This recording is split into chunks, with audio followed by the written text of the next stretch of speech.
Afternoon VC, Harris here. A lot's happened since my last video. Rob Walker has torched the vinyl tag and legged it. It's an insurance job, I reckon. I've got my best men on the case looking at that. But the VC is heading towards choppy waters. It's drifting. It's unmanned.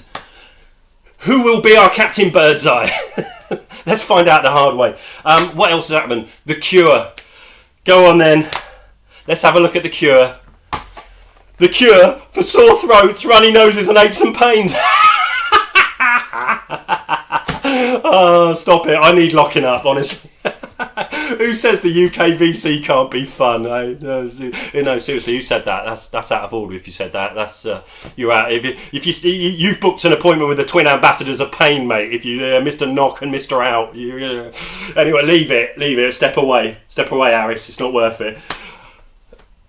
What's been going on then? Some records, it's all second-hand stuff, I think, and charity shop stuff. And first up, Vinilo Vintage, Southampton. They've got some great second-hand stuff in at the moment. Pricing's all right. It's up and down. It's for your book standard stuff. They're very good. For their rarer stuff, they peak. But I think there's a deal to be done. Your Arsenal by the chairman of Chuckles, Morrissey. The last Morrissey album I ever bought. I bought it on cassette, July, Debenhams, Southampton. And about a month later, I went to see him support Madness in front of 35,000 people at Finsbury Park. And it was the legendary gig, the one that's kind of codified modern Morrissey, as you might argue this album did, because obviously he'd always been a bit seen as left wing, really, Morrissey. Kind of, especially in the Meters Murder, supporting the miners' strike, that phase. And this is where things then started. A few red flags started occurring. Obviously, at the Morrissey gig, he famously unfurled the Union flag and had to abort the gig quite early because he kind of got coined off. I remember watching it. I was pretty drunk. I had about 2 bottles of that Thunderbird on that morning. But I do remember it being kind of a weird, surreal experience. And the Enemy then put the picture of him unfurling the flag on the front and, his Morrissey right wing. Or so. It got messy. What a wonderful album this is. I've forgotten how good it is. It had Boz Bora on guitar, who was in the Polecats, who were like a rockabilly band in the 80s.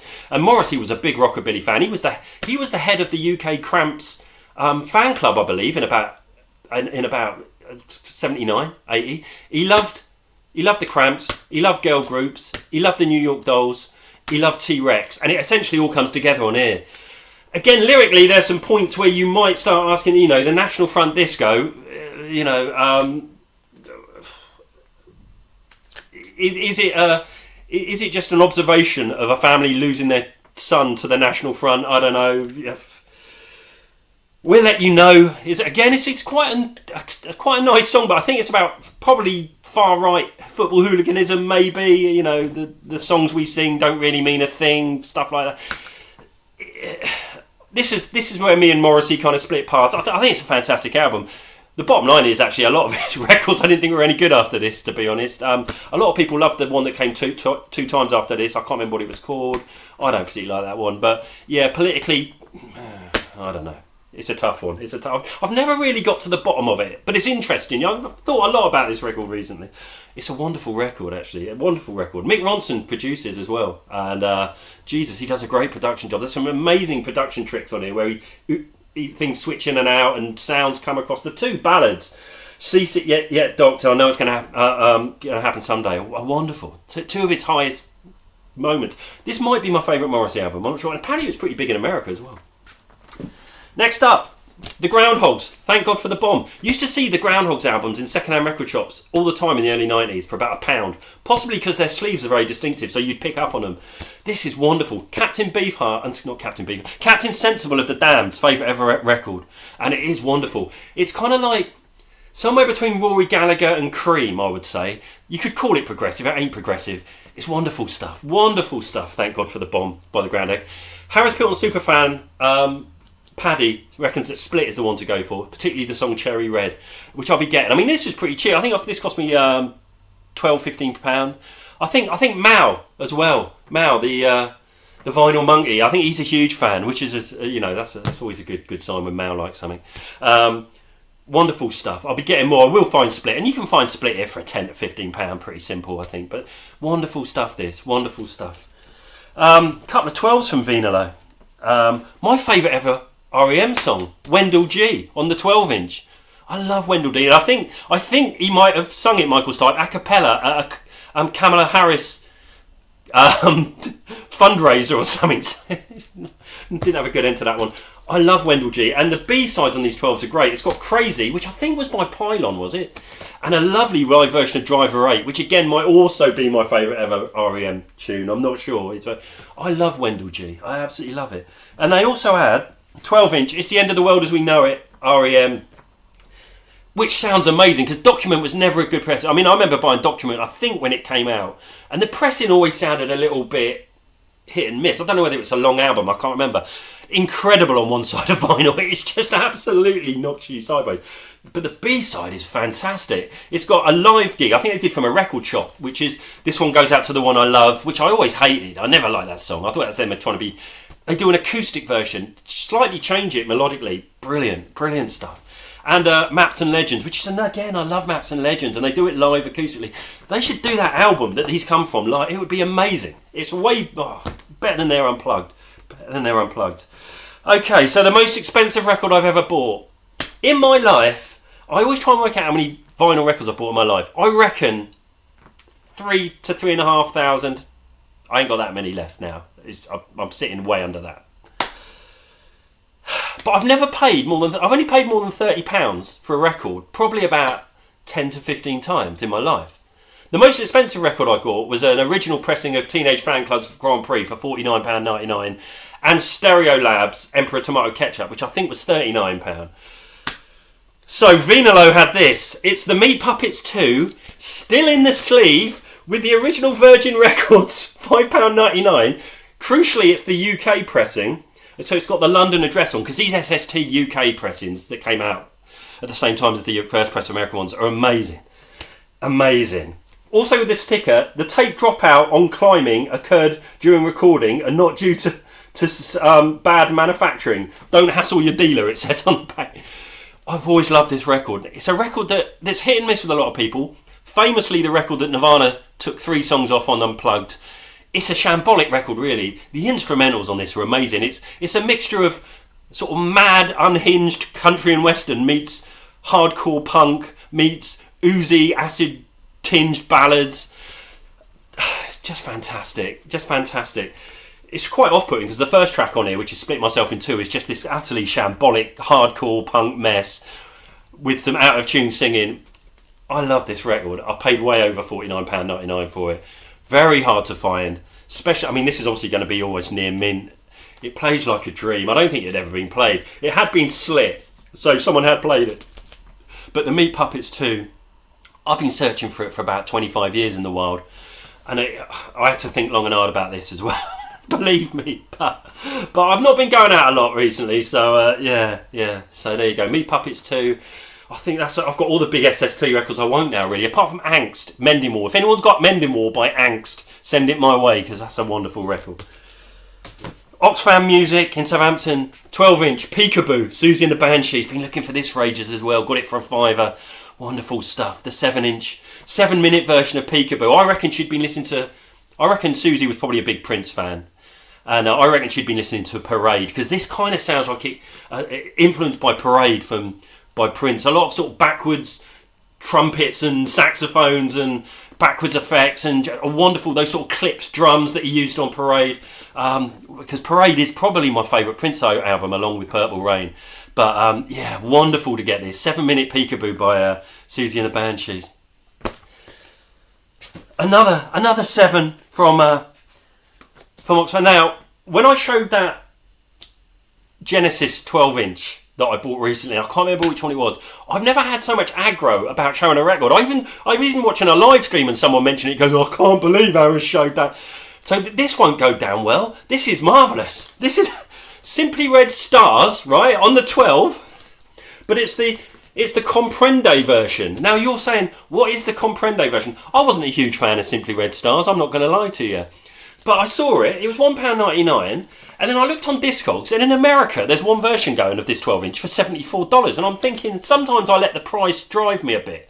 I'm thinking, is there something special going on with this? Now in the UK, around 91, when this came out, baggy was huge, which essentially meant that indie bands who couldn't sell a carrot suddenly could stick a Clyde Stubblefield 60s drum pattern underneath and then and get a big hit. So I'm thinking There's No Other Way by Blur. The Soup Dragons had that a huge hit with they just obviously the Mock Turtles, Can You Dig It? Suddenly if you just whacked a Clyde Stubblefield beat underneath, it did the business. I played this. It's about an 8-minute version. It's got some lovely backwards effects. It's remixed by the lads PM Dawn, and they've whacked a 60s soul sample under it, slowed it down, stretched it out. It's wonderful, this. It's a Balearic masterclass. Simply Red Stars on the 12. So I reckon the record company thought, oh, Baggy's huge at the moment. Let's try and get them to do a Baggy song. And of course, wonderful. And of course, Fool's Gold by the Stone Roses with another Baggy classic. And the Happy Mondays had some huge hits in the 1991 with some sort of baggy beat. So I reckon they thought, let's have a baggy 12-inch. And this is wonderful. Good luck in America though. I don't think I paid $74 for it, if I'm honest. Record fair yesterday. I bought one record. I think this sums up my state of mind at the moment. I bought Kajagoogoo Too Shy, the Midnight Mix. Now, if you're a fan of fretless bass, and let's face it, if you are a fan of fretless bass, probably an intervention's in order. But if you are, then your ship's come in, because you've got 6 minutes of Kajagoogoo instrumental fretless bass chaos going on, and thankfully Lamar just comes in for about the last minute. It's wonderful, this. Again, I've played it so many times. These go for pennies, and I just play the crap out of them. And I'm sure if I bought the Beatles mono box set for £299, I'll play it twice. I'm buying these for 50p, and I'm playing the hell out of them. Wonderful stuff. In the same line, Tasha Seville's Love Is Contagious. Yes, I'll have that. Less than £1, please too. Love Is Contagious. Love Is Contagious. I've got the Cure, Salva. Here's the Cure. No, I can't do that again. Didn't work the first time. And again, I think this was on Prince's record label, wasn't it? And it's wonderful, this. Absolutely brilliant. And again, I played the crap out of it, and they always sound brilliant. Wednesday night, I saw VC legend and constant commentator Ed Topo. And Ed Topo is just a wonderful guy. He's a sea of serenity in a world of UK VC chaos. He's just a brilliant bloke. He knows more about music than anyone else on the VC, or he's certainly up there. He's a man, anyone who holds Hawkwind and Earth, Wind and Fire in equal measure is always going to be a friend of mine. And me and Ed, we meet up about 4 or 5 times a year. We went to the Witch's Brew pub down the road, which is possibly the most surreal pub in Britain. You walk into it and you think, I'm in someone's living room here. And you look around and you realise, no, I actually am in someone's living room. And then you go to the bar, you order a couple of pints, the barman disappears and you think, where's he gone? To the kitchen? And then you realise he has actually gone to the kitchen and he's getting your beer. But Ed's fantastic. And he always gives me an armful of records, and they're often amazing. He's given me Patrice Rushen 12 inches, Public Enemy 12 inches, first pressings of Talking Heads album, still in the bloody cling film. This time, now I'm not sure if Ed was subliminally telling me it's time for the friendship to end. This time he gave me Ray McVeigh's Cholle McVeigh. Now, Ray McVeigh here is recreating a scene the last time I was in Chiquita's Mexican restaurant in Southampton when I tried to do a runner without paying the bill, and the two Mexican waitresses were clinging on to me for dear life before the feds arrived. But I've done a little bit of research on Ray McVeigh. Despite the Latino appearance, he actually comes from Basingstoke, I believe. But this is fantastic. It's Mexican easy listening. on the Philips label, this is a sampler's dream, and I've got to say, it kicks in with La Bamba. It's off the charts good. I've listened to this about 3 times. It's fantastic. Thank you, Ed. He also gave me Dennis Waterman's debut album, Downwind of Angels. Yes, that's Dennis. I could be so good to you, Waterman. Opens up with a cover of Stuck in the Middle of You. Now, even the biggest Dennis Waterman fan, I think, would say it's a workman-like cover. Possibly not his finest moment from Dennis Waterman. I need to explore his catalogue more, but thanks a lot, Ed. Ed also gave me another couple of bangers. He gave me a Doors album. He gave me a Rolling Stones album, and this is the king of the lot. He gave me Freddie King's My Keening for the Blues. Man, this is killer. I don't even like the blues. And there's a version of What I Say. Ray Charles is What I Say on here. Oh my days. But this is Ed. This is a killer. This is seriously decent. And yeah. Wonderful stuff. So thank you, Ed. Look forward to our next night out. Hopefully, you don't need to bring any records, but if you want to, feel free. But it's just always a good night with Ed, and yeah, fantastic stuff. Thanks everyone for watching. Hope everyone's all right, and see you soon. I might do that Sad Bastards fag.